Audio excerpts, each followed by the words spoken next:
नमस्कार, मैं हूं केवल तामंग और आप देख रहे हैं खबर समय सिक्किम।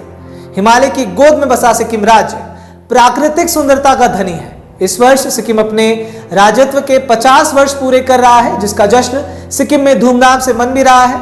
भारत, नेपाल और चीन की सीमा से घिरा सिक्किम भारत के लिए अति महत्वपूर्ण भी है।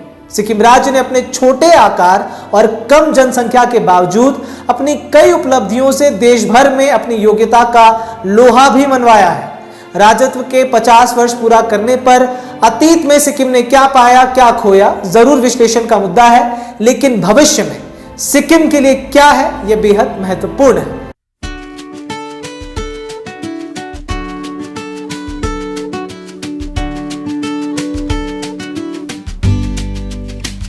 पर्यटन, आर्थिक विकास और सतत विकास हमेशा से ही सिक्किम के विकास का केंद्र रहा है।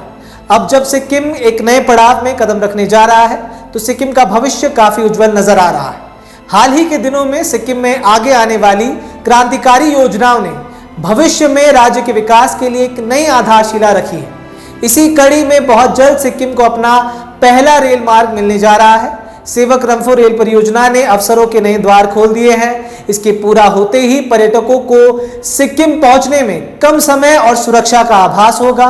पश्चिम बंगाल के सेवक से तिस्ता बाजार मल्ली होते हुए ये रेल मार्ग सीधे सिक्किम के प्रवेश द्वार रंफू तक पहुंचेगा, जिससे सिक्किम संपूर्ण भारत से पहली बार रेल मार्ग से जुड़ जाएगा। इस ऐतिहासिक परियोजना के शुरू हो जाने से सिक्किम में पर्यटन के क्षेत्र में नई क्रांति आने वाली है, जिसकी तैयारी सिक्किम कई समय से कर भी रहा है। सेवक रंफो रेल परियोजना के पूरा होते होते ही केंद्र सरकार ने सिक्किम में एक और रेलवे परियोजना के सर्वे को मंजूरी भी दे दी है, जिसमें सिक्किम वासियों की खुशी दोगुनी कर दी है।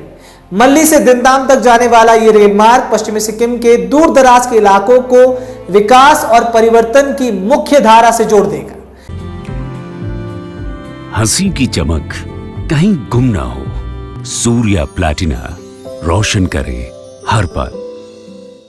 इन दोनों रेल परियोजनाओं के फलस्वरूप राज्य में बढ़ने वाले पर्यटकों की संख्या को लेकर भी सिक्किम सरकार अभी से तैयारी में लग चुका है। सिक्किम की राजधानी गैंगटॉक में ट्रैफिक मैनेजमेंट और ट्रैफिक जैम की समस्या से निपटने के लिए सिक्किम सरकार जल्द ही केबल कार लेकर आ रही है, जो रानीपुल से एसटीएनएम अस्पताल तक जाएगी। वहीं रानीपुल में एक बड़े पार्किंग स्पेस का भी निर्माण किया जाएगा, जिससे कि गैंगटॉक आने वाले यात्री रानीपुल में ही अपनी गाड़ी पार्क कर केबल कार की मदद से एसटीएनएम अस्पताल तक आ पाएंगे। वहीं रानीपुल से गैंगटॉक पहुंचने के लिए एक अन्य वैकल्पिक मार्ग का भी निर्माण किया जाएगा। ये ऑल्टरनेट हाईवे शारी के रास्ते रानीपुल तक जाएगा। मुख्यमंत्री प्रेम सिंह तामंग ने कुछ दिनों पहले ही एक सभा में बताया था कि इस वैकल्पिक मार्ग के लिए सरकार ने 23 करोड़ रुपए की धनराशि को मंजूरी भी दे दी है। अब इन सब के अलावा सिक्किम सरकार राज्य के अन्य क्षेत्रों को भी पर्यटन की मुख्य धारा से जोड़ने की कोशिश में लगी है। सरकार जानती है कि गैंगटॉक, उत्तरी सिक्किम, ईस्ट सिक्किम के अलावा भी सिक्किम में ऐसे कई क्षेत्र हैं जो पर्यटन के मुख्य केंद्र के रूप में उभर कर आ सकते हैं। सिक्किम सरकार की यह कोशिश हाल ही में डिस्कवर राबोंग छोजो फेस्ट जैसे कई आयोजनों में भी दिखाई देती है। इसके अलावा सिक्किम को जल्द ही अपना पहला मेडिकल कॉलेज मिलने जा रहा है। नामची में 500 बेड वाला अस्पताल बना है। इन सभी योजनाओं और सरकार की कोशिशों को ही देखकर लगता है कि सिक्किम विकास की राह पर है और सिक्किम का भविष्य उज्जवल है। फिलहाल ऐसे ही तमाम खबरों को जानने के लिए हमारे साथ बने रहें और देखते रहें खबर समय सिक्किम। हर समय खबर समय। धन्यवाद।